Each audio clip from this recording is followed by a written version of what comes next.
My parents offered to pay for my entire $40,000 wedding after giving my golden child older brother $500,000 as a wedding gift, so I accepted, thinking that they finally saw me as their child. But then I received an email requesting all the money back, so I paid them back but not in the way they expected. At just 4 years old, I was able to recite a poem in Spanish to my parents, because I had an ulterior motive, to get the last cookie from the cookie jar. But they just nodded their heads, took the last cookie and handed it to my 8-year-old brother, all because he had gone to the bathroom by himself for once. This pretty much set the tone for the rest of my relationship with my parents. Growing up, he got the latest gadgets, nicer clothes, and way more attention, whereas I made do with hand-me-downs and started working weekend jobs at 14 to buy things I wanted. But the real shock hit when Jake, now 34, got married 4 years ago. My parents handed him and his wife a staggering $500,000 as their wedding present, which funded their gorgeous home in an affluent neighborhood. Despite feeling a slight sting, I genuinely felt happy for him at the time, especially since my own life was progressing smoothly. I had tucked away decent savings and was dating Alex, aka the love of my life. And fast forward to last summer when Alex proposed. I was absolutely ecstatic. We budgeted around $40,000, which seemed reasonable for the classy yet understated wedding we envisioned. And then, once again, my parents shocked me. But this time, it was in a good way. Because out of nowhere, they volunteered to cover the entire wedding cost. I felt touched beyond words. For once, it seemed like they were acknowledging me as equally important. At the time, I believed it wasn't worth overthinking. Our wedding day was the calm before the storm, so to speak. My parents delivered heartfelt speeches, danced with us, and appeared sincerely joyful. Then, 2 days after the wedding, I received an email from my father. I expected it to be something about our honeymoon, or even a simple thank you for the wedding invite. But instead, it was a meticulously itemized invoice, basically a receipt, detailing every little expense they'd covered for the wedding. The message was brief and cold. We expect prompt payment. I stared at my screen, completely stunned. The invoice totaled $39,782.45, accounting for everything down to the last appetizer and flower arrangement. My stomach twisted into knots. Alex discovered me frozen in place, angry tears streaming down my face, curled in a ball. Well, he was absolutely livid. Money wasn't the issue. We could afford it if necessary, but that wasn't the point. My parents approached me, presented it as a gift, and even appeared excited to participate in planning. The more I reflected, the angrier I became. It felt like all the emotional baggage from years of favoritism had all led up to this one cruel act. The next morning, after a sleepless night discussing everything with Alex, I made my decision. I wrote my parents a check for the full amount and enclosed a letter. I avoided confronting them directly, knowing I couldn't maintain emotional composure,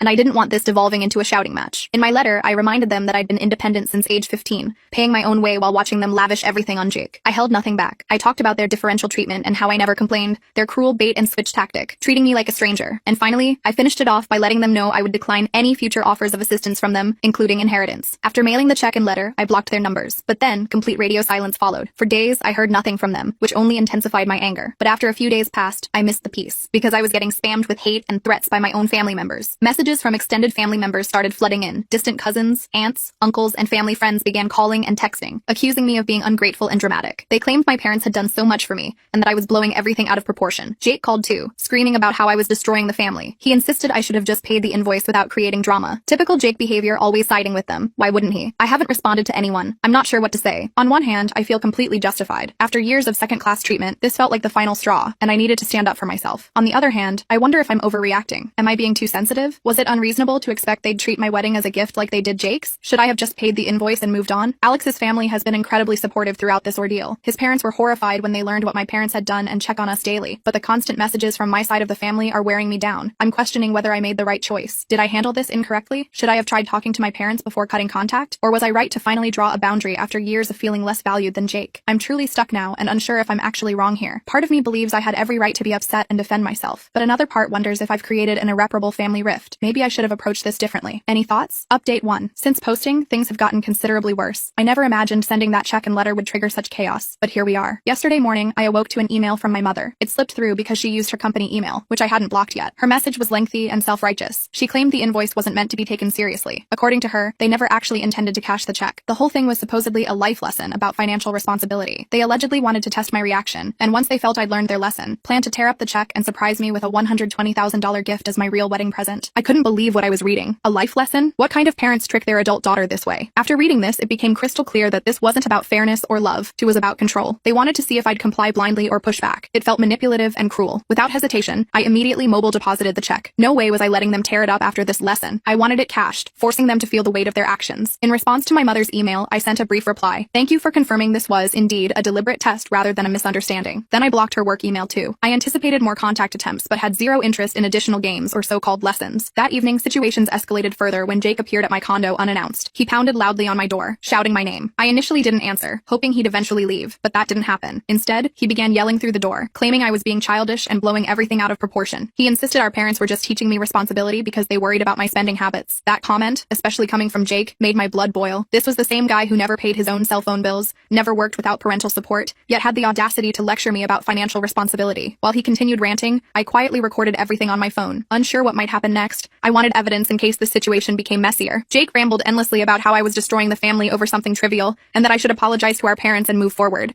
He claimed they never intended to hurt me and had always done their best for both of us. He kept insisting I was overreacting and the entire situation was my fault. I remained silent, refusing to open the door. I just sat there listening, silently fuming. Eventually, after what felt like forever, he left, but not before calling me selfish and accusing me of trying to sever family ties over money. After he departed, I sat quietly for a while, feeling overwhelmed by everything. Jake's outburst only confirmed what I'd always known. He would perpetually take their side, regardless of how unreasonable or hurtful their actions were. That night, more messages poured in from extended family. Apparently, Jake went straight to my parents after failing to speak with me, and now they were rallying everyone against me. My phone flooded with texts from aunts, uncles, and several family friends. Most messages followed an identical pattern, calling me ungrateful, accusing me of causing unnecessary drama, and urging me to apologize for how I'd treated them. One message particularly struck me from an aunt I hadn't heard from in years. She claimed I was fortunate to have parents who cared enough to teach such lessons, and that I should be grateful they spent anything on my wedding. She concluded by saying I was lucky to even have parents who wanted involvement in my life. I couldn't believe how quickly everyone turned against me. It seemed they'd all decided my parents were right simply because they possessed the money and power. Nobody seemed concerned about the emotional manipulation or years of favoritism leading to this point. They only saw me rejecting their supposed generosity, which was sufficient for everyone to side against me. By this point, Alex worried about how much this affected me. He kept asking if I wanted a break from social media and to turn off my phone temporarily for peace. He reassured me I wasn't wrong, reminding me of all the times my parents showed favoritism toward Jake and how they always used money to manipulate us both. The most frustrating aspect was my inability to get straightforward answers. My parents weren't reaching out to explain themselves further. They truly believed their narrative, portraying themselves as misunderstood parents just trying to help, while I was the ungrateful daughter who exaggerated everything. I began wondering if I should have handled things differently. Maybe instead of sending that letter and blocking them, I should have had a proper conversation. But then again, I knew how those conversations typically went. They'd twist everything until I ended up apologizing for feeling hurt initially. It was a cycle I'd been trapped in for years, and I lacked energy to repeat it. For now, I'm focusing on the life Alex and I are building together. We can't do much except hope things improve eventually. Update 2. Hey everyone, I want to begin by thanking you all for your responses. Reading your comments, advice, and personal stories has truly helped me process recent events. It's been an emotional roller coaster, and your support means more than you realize. While I've tried maintaining strength, things have taken another unexpected turn. A few days after Jake's visit, I received a call from my father's brother, my uncle. We hadn't spoken in years, and honestly, I expected him to echo everyone else's sentiment about reconciling with my parents. Instead, his revelations completely transformed my perspective. He began by mentioning he'd heard about our situation through family gossip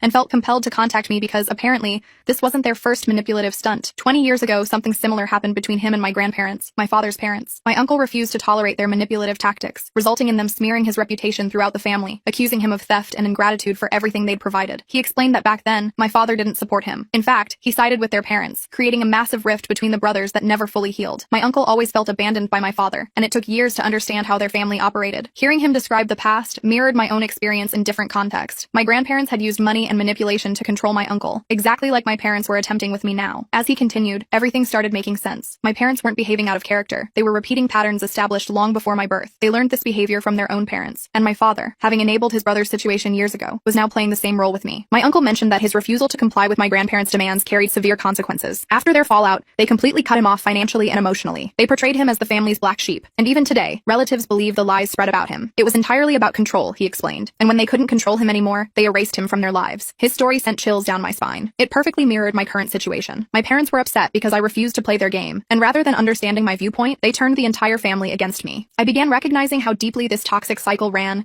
and how entrenched my parents were in believing they could control their children through manipulation. After our conversation, I couldn't stop contemplating everything he shared. It made me wonder if, deep down, my father's behavior stemmed from guilt. Perhaps he knew he'd abandoned his brother years ago and was now justifying his actions by doubling down on identical tactics. My parents have. In subsequent days, family members continued messaging me. Clearly, Jake had been working overtime rallying people against me. One cousin I'd always been close with sent a lengthy text claiming I was selfish and disrespectful for not appreciating everything my parents had done. She said it wasn't too late to fix things, but I needed to humble myself and apologize before it was too late. Her message contained identical rhetoric everyone else used, which was exhausting to read. I realized I was raised in a family where love came with conditions. Everything involved strings, whether financial help, emotional support, or even celebrating life events like weddings. Now that I'd refused to follow their rules, I was being isolated, just like my uncle had been. Alex remained my foundation throughout this ordeal. After my uncle's call, we had a lengthy discussion about our future. He assured me that regardless of what happens, we'd overcome this together, and that I owed nothing to anyone, not my parents, not Jake, and certainly not extended family members who suddenly became amateur psychologists. His unwavering support has been beyond invaluable. Despite Alex's support, I still felt conflicted. My parents had significantly damaged me emotionally, and part of me still wondered if I was mistaken. Was there a way to repair things without compromising my boundaries? I spent hours debating internally, trying to determine if reconciliation was possible possible without sacrificing my mental health. Then something unexpected occurred. I received a voicemail from my father, his first direct contact since I'd sent the letter and check. His voice sounded different, not angry or demanding as expected, but tired. He mentioned not wanting to continue fighting and willingness to talk if I was open to it. While he didn't apologize or acknowledge what happened, something had clearly shifted. Perhaps he was beginning to realize I wouldn't back down this time. I haven't responded yet. Part of me wants to call back and explore the possibility of an honest conversation about everything, but another part recognizes this could be another manipulation attempt to make me feel guilty. My uncle's words keep echoing. They'll never admit wrongdoing because they don't believe they're wrong. If I decide to speak with my father, I must prepare for the possibility that nothing changes. Currently, I'm still processing everything. Revelations from my uncle, family messages, my father's voicemail. It's overwhelming, and I'm uncertain about my next step. I want to believe my parents can change, finally seeing me as an equal rather than someone to control, but I also recognize that after years of such treatment, a single conversation won't repair the damage. For now, I'm taking each day as it comes. Alex and I are concentrating on our lives and future together, trying to build something healthy and free from toxic family patterns. Yet tension persists. Am I doing right by maintaining my position, or am I pushing away my only family? As much as I wish for clarity, I remain uncertain. Perhaps that's acceptable for now. I'll update as things develop, but currently, I'm navigating this situation as best I can. Update 3. Hi everyone. First, I want to express how thankful I am for all your responses. Your advice and support have been priceless while dealing with this family disaster. When I initially posted, I had no idea where things were heading or what I wanted, but after reading your comments and considerable reflection, I've reached important conclusions. Something that really resonated from your responses was how many pointed out that I've been forcing myself to repair relationships with my parents, trying to patch things up and pretend everything was normal. But truthfully, I've finally accepted that it's okay if things don't return to normal because, honestly, I'm not even sure what normal actually was. My relationship with my parents was always unhealthy, and I've spent years ignoring that fact. Now I realize it's acceptable to abandon the idea that things will ever meet my expectations. Many of you suggested I might have been too generous in my assumptions about my father's guilt. Looking back, I see I was clinging to hope that maybe his behavior stemmed from guilt and that he could change. You were right. It doesn't justify his actions or excuse years of manipulation, favoritism, and emotional control. No matter how guilty he might feel, it doesn't erase the harm inflicted or mean I should forgive him for it. Simultaneously, I recognized my need for closure, to end this chapter of my life, regardless of whether it involves reconciliation with my parents. So I decided to meet with my father, feeling it was necessary for my own closure, not theirs. Meeting him, I immediately noticed he wasn't the same intimidating figure from my childhood. He appeared worn down, almost defeated, and for the first time ever, genuinely apologetic. He didn't explicitly say, "I'm sorry," but he apologized for how the wedding situation unfolded and for how both my mother and Jake had treated me. He even mentioned speaking with relatives and asking them to stop harassing me, which provided slight relief. Then he did something unexpected. He attempted returning the money. He produced the same check I'd sent for wedding expenses and slid it across the table,